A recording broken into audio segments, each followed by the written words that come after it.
డొక్కా సీతమ్మ గారండి. డొక్కా సీతమ్మ గారి క్యాంటీన్ రావాలి. దేనికి పెట్టుకోవాలి డొక్కా సీతమ్మ గారి? ఎందుకంటే అమ్మ సీతమ్మ ఆకలి అంటే కూర్చోబెట్టి అన్నం వండి పంపించే లంకల దగ్గరికి వెళ్ళి కూడా చేసేదంటే, అలాంటి విలువలున్న మనుషులు మనం గుర్తు తెచ్చుకోకపోతే సమాజం విచ్ఛిన్నం. డొక్కా సీతమ్మ గారని మహాతల్లి వచ్చిన వాళ్ళందరికీ ఆవిడే వండి అన్నం పెట్టేది.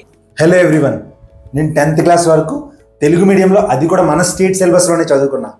చరిత్ర చదువుతున్నప్పుడు చాలామంది స్వాతంత్ర సమరయోధుల గురించి, కవులు, రచయితల గురించి చదువుకున్నాను. 10th క్లాస్లో అయితే బారిస్టర్ పార్వతీశం అనే ఒక ఫిక్షనల్ క్యారెక్టర్ గురించి బుక్ మొత్తం చదివాను.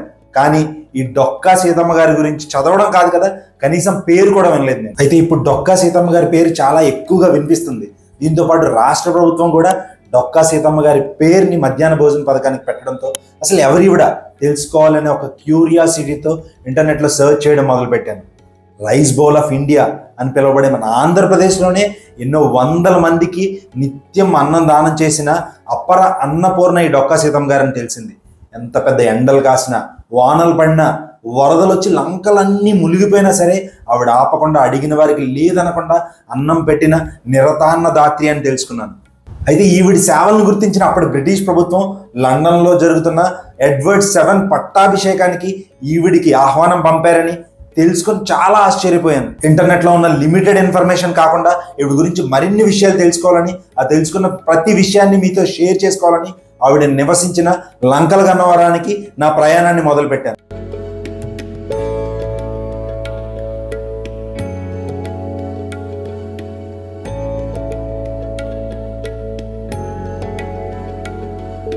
డొక్కా సీతమ్మ గారు తూర్పుగోదావరి జిల్లాలోని మండపేటలో 1841లో అక్టోబర్లో పుట్టారండి. అయితే ఆవిడ అనుపిండి భవానీ శంకరం నరసమ్మ దంపతులకు పుట్టారు. వాళ్ళ నాన్నగారు భవానీ శంకరంని అక్కడ అందరూ బొవ్వన్న అని పిలిచేవారు. బొవ్వన్న అంటే ఏంటి అంటే ఆయన ఇంటికి ఎవరు వచ్చినా లేదు అనకుండా బొవ్వ పెట్టేవారంట. లంకల గన్నవరానికి చెందిన డొక్కా జోగన్న గారు 400 ఎకరాల భూస్వామే కాదు, వేద పండితుడు కూడా. ఆయన ఒకసారి ఈ మండపేటలో అటుగా వెళ్తూ ఈ బొవ్వన్న గారి ఇంట్లో భోజనానికి ఆగారు. వాళ్ళు పెట్టిన భోజనం, చేసిన అతిథి మర్యాదలతో పాటు సీతమ్మ గారు కూడా నచ్చడంతో ఆవిడని పెళ్లి చేసుకుంటానని అడగడం, పెళ్లి చేసుకుని లంకల గన్నవరానికి తీసుకుని వెళ్ళడం జరిగింది. జోగన్న గారితో కలిసి కాపురం మొదలుపెట్టిన సీతమ్మ ఇంటికి వచ్చిన వారికి లేదనకుండా అన్నం పెట్టేది. ఏ వసతులు లేని ఆ రోజుల్లో స్వయంగా కట్టెల పొయ్యి మీద వండి వడ్డించేది. అయితే నిర్మలంగా కనిపించే గోదావరి వరద పోటెత్తి ఊర్లని, లంకల్ని ముంచేసిన రోజుల్లో చుట్టుపక్కల గ్రామాల ప్రజలందరికీ సీతమ్మ పెట్టే అన్నమే దిక్కయ్యేది. అయినా ఆస్తులన్నీ కరిగిపోతున్నా సరే ఈ దంపతులు ఈ అన్నదానాన్ని ఏ పూట ఆపలేదు.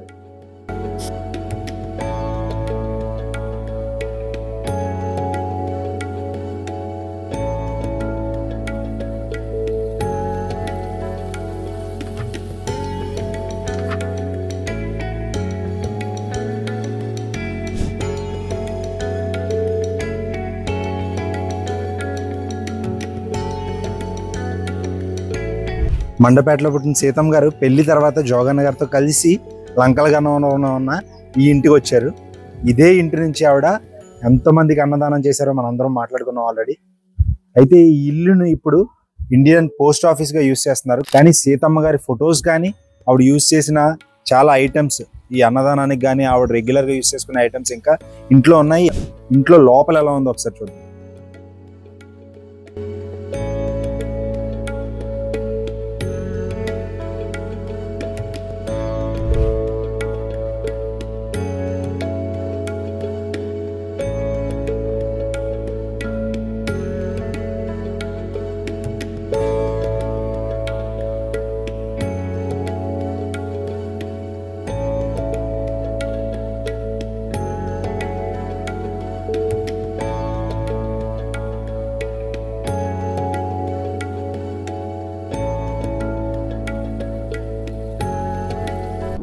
నిత్య అన్నదాత్రి శ్రీ డొక్కా సీతమ్మ గారి కుటుంబ సభ్యులతో ఉన్నాం ఈరోజు మనం.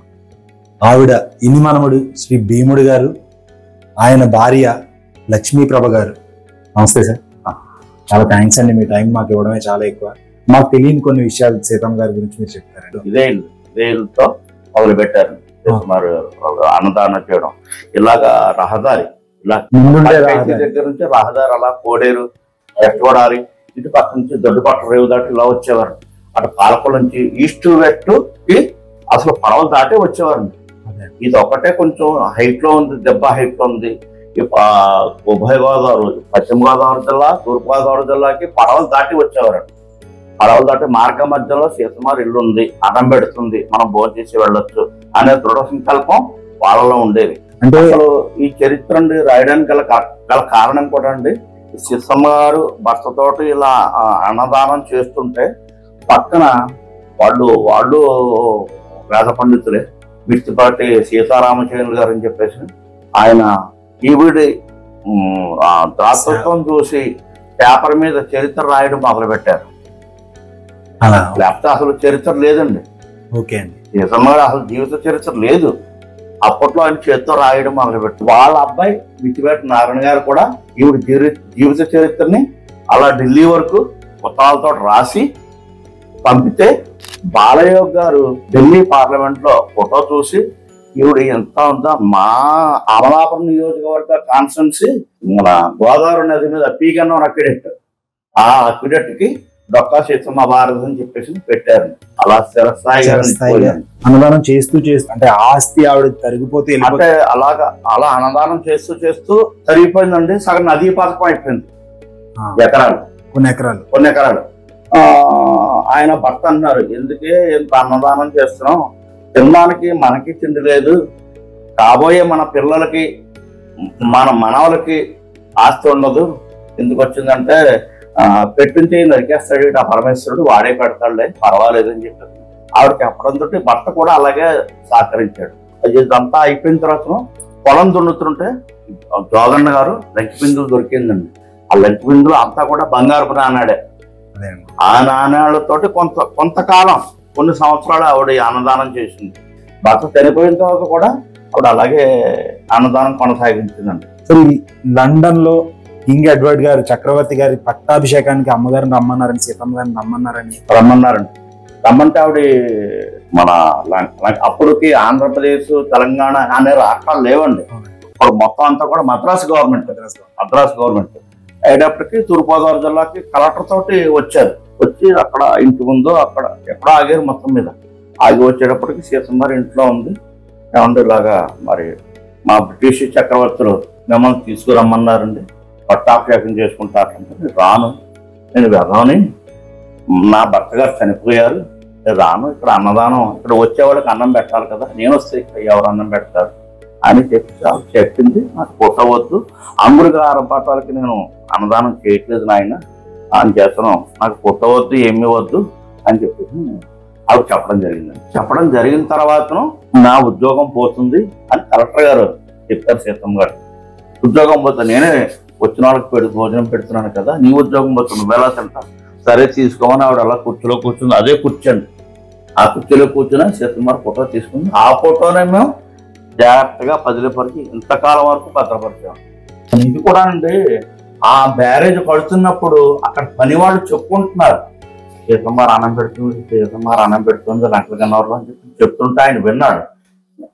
అక్కడ ఇంగ్లీషు, వీళ్ళు తెలుగు, ఇప్పుడు ఉన్నవాడు తెలుగు అనువాదం. వాడు చెప్పేటప్పటికి సీతమ్మ అలాగా లంకల గన్నవరం అన్నదానం చేస్తుంటే వెళ్ళి చూడాలని చెప్పేసి జవాన్తో పాటు ఆయన గుర్రం సవాలు చేసుకుంటూ ఇంటికి వచ్చి భోజనం పెట్టండి అని చెప్పేసి అడిగితే ఆవిడ అప్పుడు కూరలు ఏం లేవండి, గరికి వేడి పక్కన చేసి ఇంత పెరుగు పోసి పెట్టింది. గత సంవత్సరం ఎన్నికల ప్రణాళికలో పీగన్నవరం వచ్చారు పవన్ కళ్యాణ్ గారు. ఈ ప్రచారంలో ఆయన విన్నారు, ఎక్కడ విన్నారో తెలియదు, డొక్కా సీతమ్మ గారు అన్నా క్యాంటీన్ బదులు డొక్కా సీతమ్మ క్యాంటీన్ పెట్టి ఎంత అందంగా ఉంటుంది, ఎంత బాగుంటుంది, అలాంటి వాళ్ళు చరిత్రలో నిలిచిపోతారు, మనకే స్ఫూర్తిదాయకం అని చెప్పేసి ఆయన మనసులో భావాన్ని బయటికి వ్యక్తం చేశారు ప్రజల్లోకి. ఆ ప్రజల్లో వ్యక్తం చేసింది కూడా ఆ పాయింట్ అందరికీ ఆ హర్షధ్వానాలు చప్పట్లతో కొట్టారు ప్రజలందరూ కూడా. ఆ మాటని ఈ రోజున 2024 గత మే నెలలో ఎలక్షన్లో నెగ్గినప్పుడు ఆయన అసెంబ్లీలో చక్కగా మాట నిలబెట్టుకున్నాడు. మధ్యాహ్న భోజన పథకానికి ఎలిమెంటరీ స్కూల్ అండ్ హై స్కూల్స్కి మధ్యాహ్న భోజన పథకానికి పేరు పెట్టడం మాకంతా మా కుటుంబం తరఫున మాకు చాలా ఆనందంగా ఉందని చెప్పారు. పవన్ కళ్యాణ్కి ధన్యవాదాలు చెప్తున్నాను. అలాగే మన ఏపీ రాష్ట్ర ముఖ్యమంత్రి వారు నారా చంద్రబాబు నాయుడు గారికి, లోకేష్ గారికి, ఐటీ మినిస్టర్కి వాళ్ళకు కూడా ధన్యవాదాలు చెప్తాను.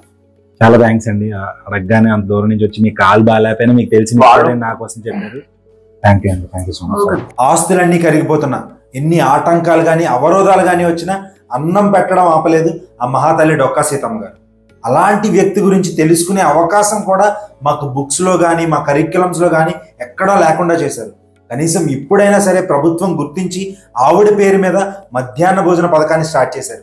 కానీ రేపొద్దున ప్రభుత్వాలు మారితేనో, ఈ నాయకుల మనసులు మారితేనో ఈ పథకానికి పేరు మారకుండా ఉండేలాగా చర్యలు తీసుకోవాలని మేము ఆశిస్తున్నాం. ఏదైనా ఒక రంగంలో ఎనలేని సేవలు అందించి ఒక స్థాయికి చేరుకున్న వ్యక్తుల్ని స్మరించుకోవడానికి వాళ్ళ పేరు మీద అవార్డులు ఇవ్వడం అనేది మనకున్న ఆనవాయితీ.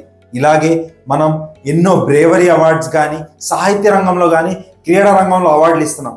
అలాగే ఎటువంటి స్వార్థం లేకుండా, ఏమీ ఆశించకుండా సేవలు అందించగలిగే వారికి మహాతల్లి డొక్కా సీతమ్మ గారి పేరు మీద ఒక అవార్డుని ఏర్పరిచి ప్రతి ఏడాది ఇచ్చుకున్నట్టయితే ఆవిడ కీర్తిని, ఆవిడ స్ఫూర్తిని మరిన్ని తరాలకు అందించిన వాళ్ళం అవుతామని మేము కోరుకుంటున్నాం.